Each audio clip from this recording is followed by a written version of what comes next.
I'm Dr. John Gartner. And I'm Dr. Harry Segal. And welcome to this preview of Shrinking Trump.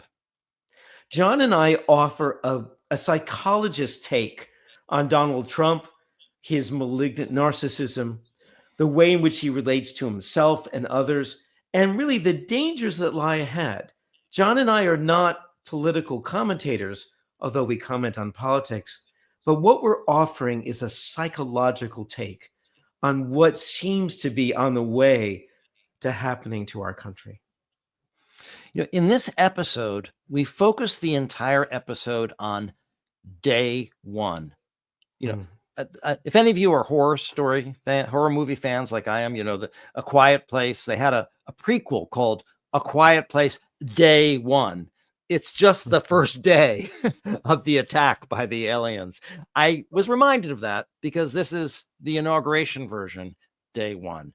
A lot of bad things happened, and we're actually lucky to have Hafiz Rashid, a reporter for the New Republic, on our show today. He's written an article about Trump's 100 executive orders. You've written about so many topics that we cover, but one of the ones that we wanted to have you on today to talk about was you'd written an article. This was a couple of days before the inauguration, where you said Donald Trump has 100 executive orders ready to go. And of course, we've discovered that that's true.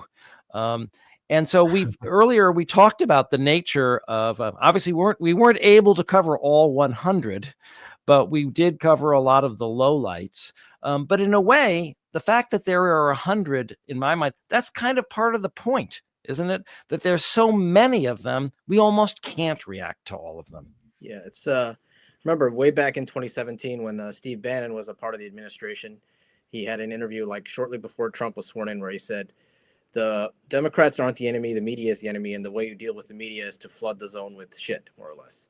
Yep. And that's pretty much, there's going to be a glut of news, a glut of stuff coming out, culture war stuff that seems more relevant than others, some that seems less. The trouble for the media and for critics, Democrats, anyone who's concerned really is to sift through all of the noise and find out what like the really dangerous stuff going on is. Yeah, a number of commentators are saying that. I think David Frum in particular saying we're not going to react to everything. We're going to sort of curate the crap as it comes out of the White House. Is that a strategy you think is good, at least for the political commentators?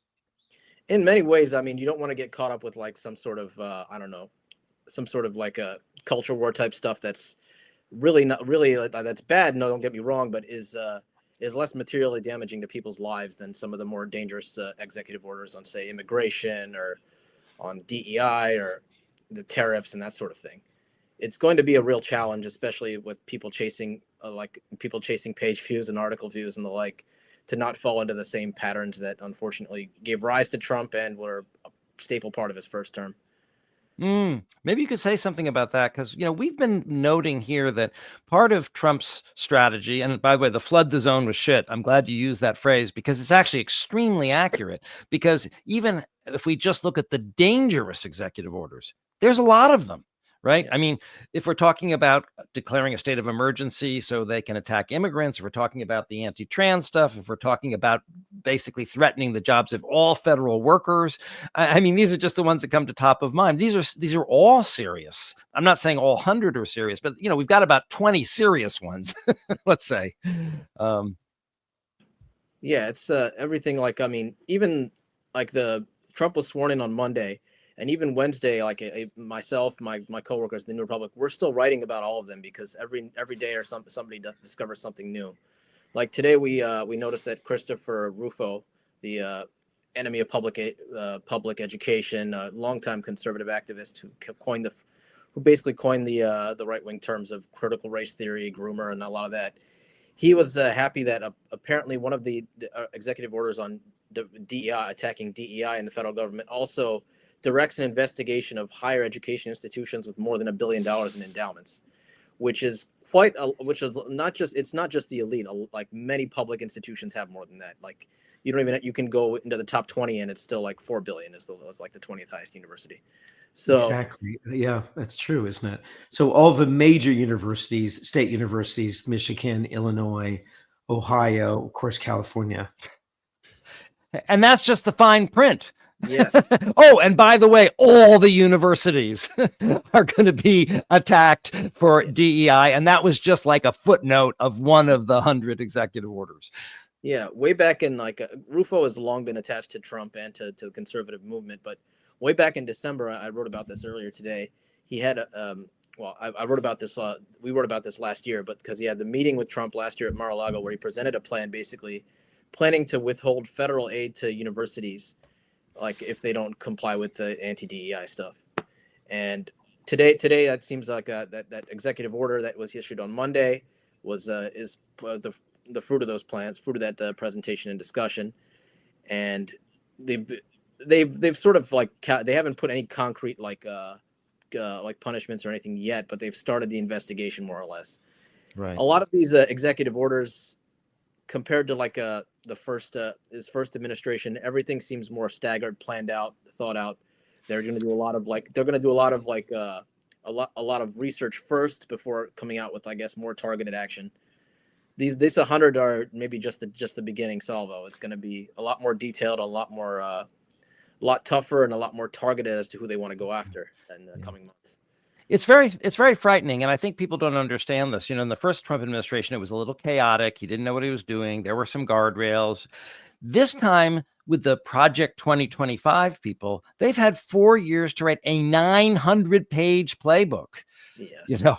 I mean, this is very detailed. It's very granular, right? It's not just we're against DEI. It's like, and we're going to go after the universities, and we're going to go after the public schools, and we're going to go after it.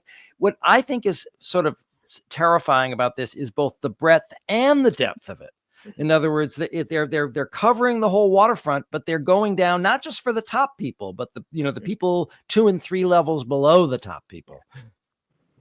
Anyone connected to Project 2025, any of the major conservative people at think tanks like the Heritage Foundation and the like, have said disturbing things like we want to end liberal dominance in America, or we want conservative ideology to be at the forefront. It's going to be it's effective. These 100 executive orders have been months in the making. They were drafted long before Trump even knew he was going to win the election, or long before the votes were counted, or any of that. Yeah. And so, more or less, they had a Project 2025, as you remember, is a playbook, and they're going to now that Trump doesn't have to distance himself from it, now that the election's over, now that there are no illusions that he can say, "Oh no, I have nothing to do with it." I mean, his administration is staffed with these people. Right. And you don't, and even beyond that, you still have the people like Stephen Miller and others who are veterans of the first time, who have learned things and how the federal bureaucracy works in order to get what they want, more or less. Hafiz, what's the biggest challenge you have as a member of the press with this administration as you're seeing things start to set up? In this week, it's keeping up with everything, because there is so much news coming out. There's so much being reported. There's so much that we're not hearing about, drowned out by some of the heavier things. My top article this week has been about the Roman salute that Elon Musk made, and that's I think that is a big deal. He's the world's richest man. He exercises a heavy amount of control among Trump, heavy amount of influence. He's probably going to get a West Wing office, but at the same time, that's a surface level thing. That's not what he's doing. Is perhaps more dangerous than that gesture. So I hope you appreciated this preview. We really want you to see the whole episode. The episode launches at 3:00 Eastern time, and it posts on Friday. It's hosted by the Really American Network, and we really want to see you there. See you then. All right. See you then.